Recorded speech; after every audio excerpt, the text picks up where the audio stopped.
Le Christ est ressuscité. Chers amis, bonjour. Dans l'Évangile selon saint Matthieu, au chapitre 5, au versets 44 et 45, Jésus nous dit: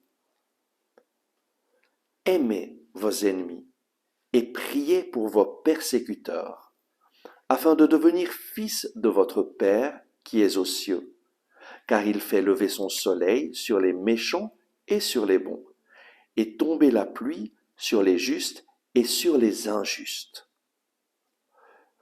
Ça nous surprend d'entendre ces paroles. Aimez vos ennemis, priez pour vos persécuteurs.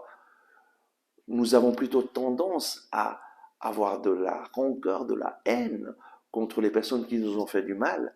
Mais Jésus nous donne la raison de le faire, afin de devenir fils de votre Père qui est aux cieux.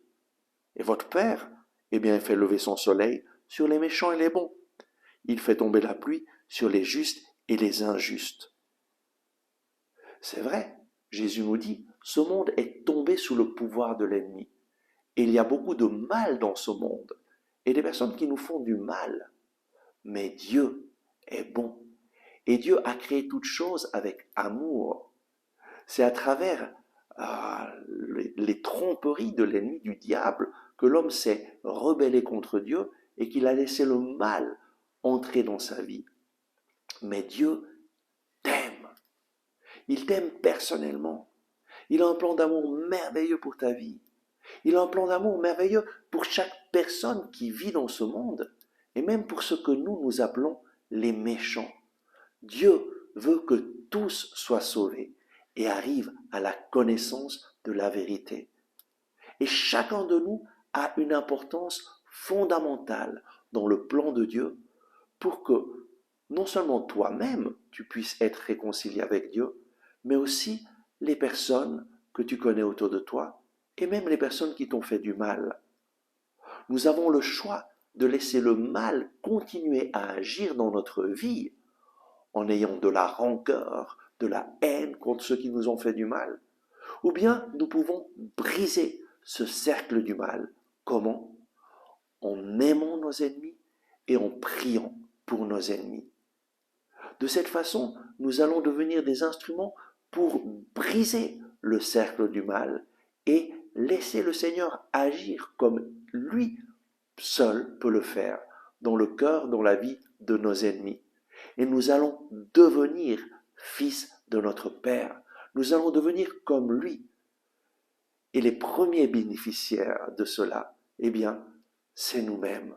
Lorsque tu pries pour une personne qui t'a fait du mal, lorsque tu décides de lui pardonner, eh bien, c'est toi-même qui vas recevoir la paix dans ton cœur. C'est toi-même qui vas être libéré de ta haine, de ta rancœur, de ce désir de vengeance qui te ronge, mais qui est comme un cancer qui détruit ta propre vie. Et peut-être qui détruit aussi la vie des personnes que tu aimes le plus. Parce que très souvent, lorsque nous avons de la rancœur, de la haine contre quelqu'un qui nous fait du mal, eh bien, cela transparaît, ressort dans notre vie et nous contaminons les personnes qui sont autour de nous à travers notre haine, notre rancœur, et nous faisons du mal aux personnes même que nous aimons. Aujourd'hui, le Seigneur t'invite à briser ce cercle du mal. Comment? En priant pour tes ennemis et en décidant, Seigneur, je ne veux pas laisser le mal que cette personne m'a fait continuer à agir dans ma vie. Pour cela, je pardonne à cette personne en ton nom, Seigneur. Je la bénis. Je te demande de la bénir, Seigneur, pour qu'elle puisse te rencontrer, pour qu'elle puisse être libérée. Et merci, Seigneur, parce que tu me libères de ma rancœur, de ma haine.